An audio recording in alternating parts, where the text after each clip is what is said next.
Party मुख्यालय में आज पार्टी के पदाधिकारियों के, खासकर सेंट्रल केंद्रीय पदाधिकारियों की आज बैठक आहूत की गई है, जिसमें चुनाव के संदर्भ में और भावी रणनीति आने वाले रोड मैप के संदर्भ में भी चर्चाएं अभी चल रही हैं।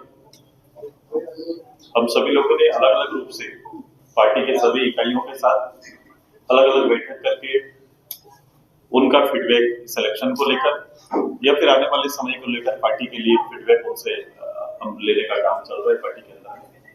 पहले हम लोग ने संसदीय बोर्ड का, प्रत्याशियों का और फिर वरीय पदाधिकारियों का, फिर हम नीचे भी जाएंगे। नीचे के जिस क्षेत्रों में हम लोग चुनाव लड़े वहां के नीचे के पदाधिकारियों का भी फीडबैक आना जरूरी है, क्योंकि उससे क्या होता है कि फर्दर प्लान बनाने में बहुत आसानी होती है।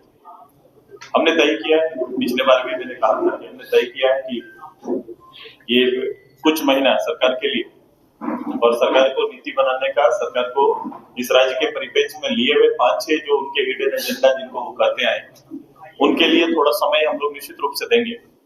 लेकिन ये निश्चित है कि हम राज्य और राज्य के लोगों के हित में हम हर समय खड़े रहेंगे।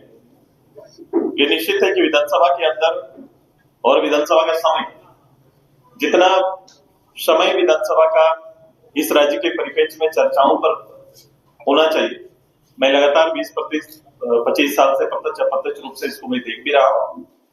हमेशा सरकारी पक्ष हावी रहता है और कभी भी हेल्दी जो एक डिस्कशन का मंच बनना चाहिए वो हो नहीं पाता है।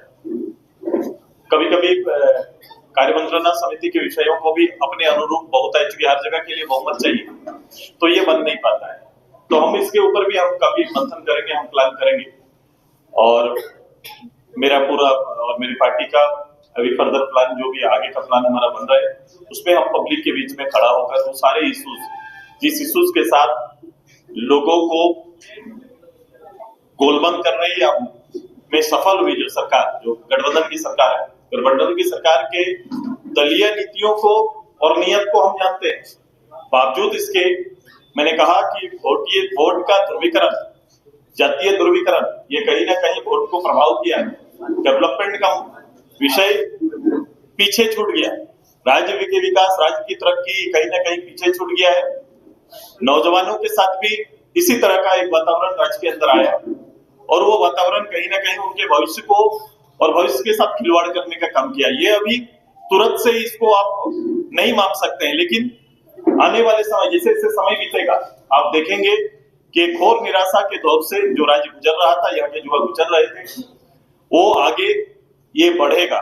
मेरी कोशिश है और हमारी कोशिश रहेगी, एक राजनीतिक दल के रूप में, एक चिंतक के रूप में, एक राज्य के गठन का सिपाही के रूप में हम ये सारे वातावरण को संग्रह करते हुए राज्य सरकार के ऊपर, राज्य की सरकार के ऊपर वो दबिश बनाने की हमारी पूरी कोशिश होगी कि जिस अवस्था को शो किया गया है, जिस अवस्था को बताया गया है, उस अवस्था में राज्य सरकार आज के दिन में अपनी नीतियों को ला पा रही है कि नहीं, नीतियों पर चल पा रही है कि नहीं। एक बेहतर प्रहरी के रूप में हम हमेशा पब्लिक के बीच में हमारी पार्टी खड़ी रहेगी। उसी संदर्भ में आज हमारी चर्चाएं चल रही है। ये चर्चा का दौर 2-3 क्रम पर चलेगा। मैं इसके बाद आज जिला तक का है, जिला के बाद मैं ब्लॉक में भी जाऊंगा और मेरा दौर और आगे ऐसा रहेगा कि बड़ा सहज बन के राज्य के लोगों को, समुदायों के बीच में हम जाने का मेरा कार्यक्रम है कि हम आएंगे। मैं अपना आने वाला कार्यक्रम भी आपको बताएंगे कि किस रूप से मैं पूरे प्रत्यक्ष रूप से पूरे झारखंड के 2400 जिला के अंदर जो राज्य के बहुमत देने वाले आप लोगों के बीच में हम जाएंगे, बैठेंगे, उनसे चर्चाएं करेंगे। ये प्रथम हमारा कार्यक्रम में भी सामने आएगा। हम पार्टी की ओर से, चूंकि एक दलीय दायित्व के रूप में ये कार्यक्रम हमारा अभी चल रहा है, शेष राज्य के घटना, जैसे जैसे राज्य और देश की घटनाओं के साथ एक दलीय प्रतिक्रिया और उसके पीछे लोगों की भावनाओं के साथ खड़ा होने का निश्चय हमारा है और हम रहेंगे उसके साथ। अधिकांश सीटों पर आपको मौका नहीं मिल पाएगा आदिवासी प्रवक्ता?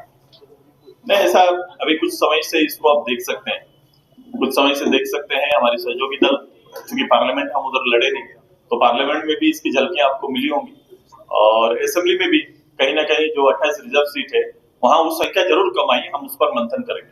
सुरेश जी, आप कह रहे हैं हम सड़कें सुनी नहीं होने देंगे ताकि सत्ता काबू में रहे, ठीक से चले। सत्ता कह रही है, हम तो खुद विपक्ष में हैं। ये लोग PIL गैंग 75% रिजर्वेशन झारखंडियों का खत्म करा दिए निजी क्षेत्र में। मेरा पैसा 1,36,000 करोड़ रुपया नहीं दे रहे हैं। बोले इसकी लड़ाई सुदेश जी को लड़नी चाहिए।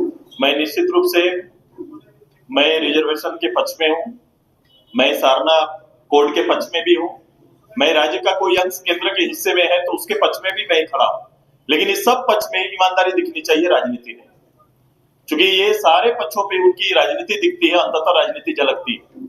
मैंने कहा कि अगर जातीय जनगणना करने का विषय, जातीय जनगणना करने का सब्जेक्ट अगर था जिसकी बात उसके केंद्रीय नेता आकर यहाँ पर सभाओं में दोहरा कर जाते हैं, तो निश्चित रूप से उनको कहना चाहिए था कि अपने राज्य को आदेश देना चाहिए था, क्योंकि प्रत्यक्ष रूप से 5 साल पूरा ये उन्हीं की सरकार रही, इंडिया गठबंधन की सरकार रही, लेकिन इसको लेकर कभी भी आगे नहीं बढ़े। केवल एक बयान और एक कमेटी तक ही ये रह गई, आज तक ये आगे नहीं बढ़ पाया।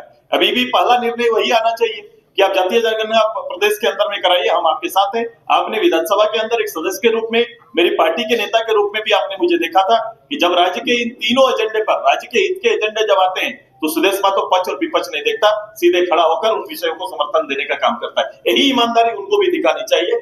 आज जिन फंड की बात कर रहे हैं, फंड को थोड़ा क्लियर करना हो, जो भारत सरकार से मांगने का, मैं पहले भी कहा 5 साल तक ये मुख्यमंत्री के रूप में प्रधानमंत्री से इस इशू के साथ, नीति आयोग के साथ इस इशू के साथ, खुद मुख्यमंत्री को फ्रंट में आना, वित्त सचिव के साथ, चीफ सेक्रेटरी के साथ जाके कमेटी बात करे पहले कि किन किन हिस्से में कहां वो छूट जा रहे हैं। अखबार से ये इसका समाधान नहीं निकलेगा, बैठकों से समाधान निकलेगा, और राजहित का अगर कोई पैसा सेंट्रल में है तो उसको मांग के लेके आए।